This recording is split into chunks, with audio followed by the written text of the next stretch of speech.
prière. Et en ce qui concerne la prière, elle a un mérite énorme et une place importante. C'est un pilier de l'islam. Et aussi, c'est le moyen d'entretenir le contact avec Allah subhanahu wa ta'ala. As-silatu baynaka wa bayna Allah subhanahu wa ta'ala. Et c'est aussi parmi les bushra, parmi les premières bushra, c'est-à-dire les premières nouvelles qu'il aura. C'est-à-dire, si sa prière est bonne, ses autres actions seront bonnes, incha'Allah. Et l'inverse aussi. Et cette prière est une lumière, est une preuve, burhan, est une preuve pour la personne, et aussi l'endroit qui a touché, l'endroit qu'a touché l'eau, yani l'endroit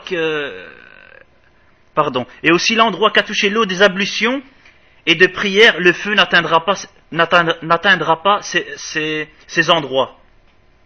La prière regroupe des bienfaits immenses. Tout cela encourage le serviteur à être heureux pour accomplir sa prière et qu'il s'empresse de l'accomplir, tout en sachant qu'elle est une expiration de péché.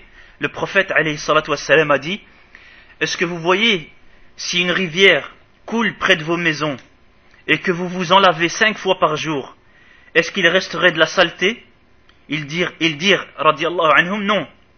Alors le prophète alayhi salatu wassalam dit, et c'est ainsi pour les prières. Allah subhanahu wa ta'ala, en fait, l'explication est qu'Allah subhanahu wa ta'ala expie par elle les péchés.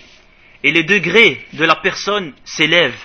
Et ses péchés sont effacés du fait qu'il observe ses prières. Et celui qui renie même une seule prière obligatoire, il est mécréant. Qu'Allah nous préserve. Et celui qui délaisse la prière par fainéantise, si en majorité il fait ses prières et qu'il les délaisse très rarement, il est musulman mais il est en état de péché. Et s'il ne prie jamais ou vraiment très rarement, alors la parole la plus juste est qu'il est mécréant par rapport à la parole des savants et des preuves dans la législation. Et Cheikh Hafidahullah de dire, et nous allons pas nous attarder trop en profondeur dans les explications, car rien que le fait d'expliquer le premier point, c'est-à-dire l'attestation de foi, il nous faudrait plusieurs cours et des livres particuliers ont été écrits à ce sujet.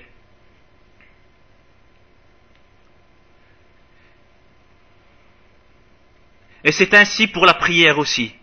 Tout ce qui se rapporte à ses obligations, aux sunan, les piliers ou autres, il y a des livres précis qui ont été écrits spécialement pour cela. Et ici, notre but est d'expliquer le sens du hadith, en résumé. Et même en résumé, cela ne nous empêche pas, incha'Allah, de comprendre le sens du hadith. En ce qui concerne l'approfondissement de ces matières, le premier point, c'est-à-dire l'attestation de foi, il faut revenir dans la matière qui se rapporte au tawhid et au dogme. Et la prière et les autres points qui vont suivre, comme le jeûne et autres, la zaka, alors à ce moment-là, il faut revenir aux livres qui reportent à la jurisprudence. Donc la suite du hadith, il a dit sallallahu alayhi wa sallam, et tu donnes l'aumône légale, et c'est-à-dire la zaka. Et la zaka fait partie des 5 piliers de l'islam. Donc, si tu veux être musulman comme il se doit, tu dois t'en acquitter. Et la zaka est dans les biens et dans des biens précis, à un moment précis et une quantité précise. Il n'y a pas une zaka dans tous les biens, dans tout ce qu'on possède. Par rapport aux animaux, les chameaux, les vaches, el ghanam, c'est-à-dire tout ce qui est mouton, chèvres et autres, brebis, par rapport à cela, il y a une zaka. Et par rapport aux autres animaux, il n'y a pas de zaka, comme les chevaux, les oiseaux et autres. Donc, la zaka se rapporte uniquement par rapport à ce qui nous a été rapporté dans les textes. Et là où il n'y a pas de preuve du Coran et de la Sunna, on ne peut pas obliger une personne de s'acquitter de la zaka. Car à l'origine, par rapport à l'argent et les biens des gens, c'est l'obstention, l'interdiction. S'il n'y a pas de texte ou une preuve, alors à ce moment-là, il n'y a pas de zaka.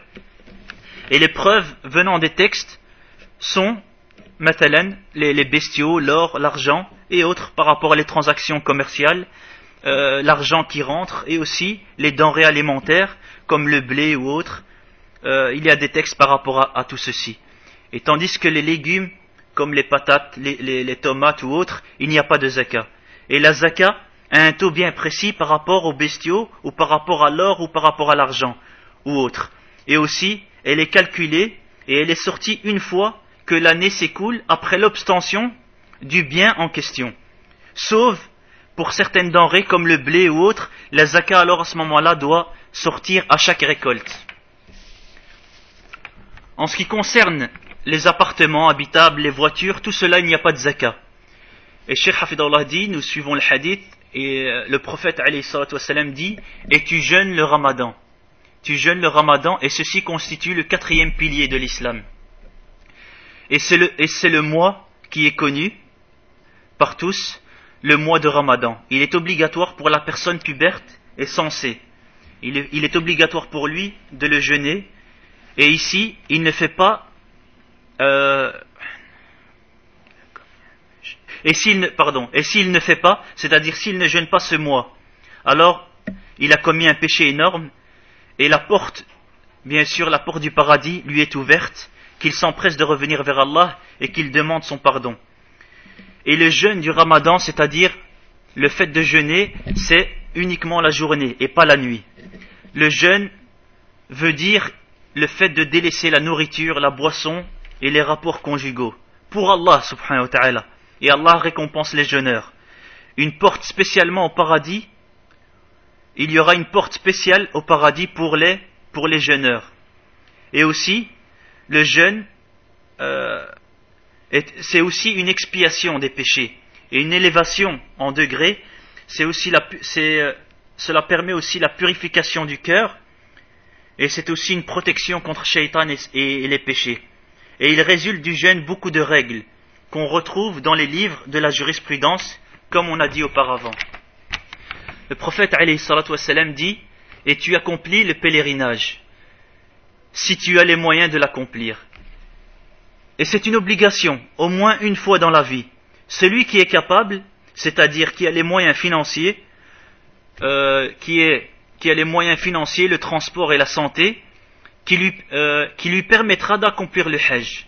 À ce moment-là, cela devient obligatoire. Et s'il l'accomplit une première fois et qu'il retourne, cela est surérogatoire, alhamdulillah. Et la récompense est énorme. Celui dont le hajj est accepté, donc le pèlerinage est accepté, il revient de son pèlerinage comme le jour où sa mère l'a enfanté, c'est-à-dire qu'il est purifié de tous les péchés et les erreurs. Et le hajj est le 5e pilier de l'islam. Celui qui a délaissé le hajj, le pèlerinage, le grand pèlerinage, alors qu'il avait les capacités d'aller et qu'il savait que c'était une obligation et qu'il meurt, alors il meurt en état de péché et en ayant accompli un grand péché même. Et les préceptes du pèlerinage sont connus et on les retrouve également dans les livres al-fiqh, c'est-à-dire la jurisprudence. Et cette personne, la suite du hadith, cette personne qui est venue chez le prophète alayhi salatu wassalam, cette personne qui demande, alors que la plupart du temps une personne demande lorsqu'elle est ignorante de la chose. Lorsqu'on connaît une chose, on ne demande pas cette chose. Alors que cet homme est venu chez le prophète alayhi salatu wassalam, il a demandé, puis il lui a dit tu as raison. Lorsqu'une personne demande quelque chose, normalement, elle demande pour savoir cette chose-là, ou pour un but précis, pour que les gens qui sont autour apprennent aussi. Mais en général, une personne demande pour qu'elle apprenne elle-même. Et si elle demande lorsqu'elle connaît la réponse et qu'il n'y a aucun but précis derrière cela, alors ceci fait partie du gaspillage de temps. Et les compagnons, radiyallahu anhum, de dire, et ils étaient étonnés de cette personne. Ils demandent et puis ils confirment au prophète sallallahu alayhi wa sallam qu'il a raison. Et le cheikh Hafidahullah dit, et vous allez savoir pourquoi.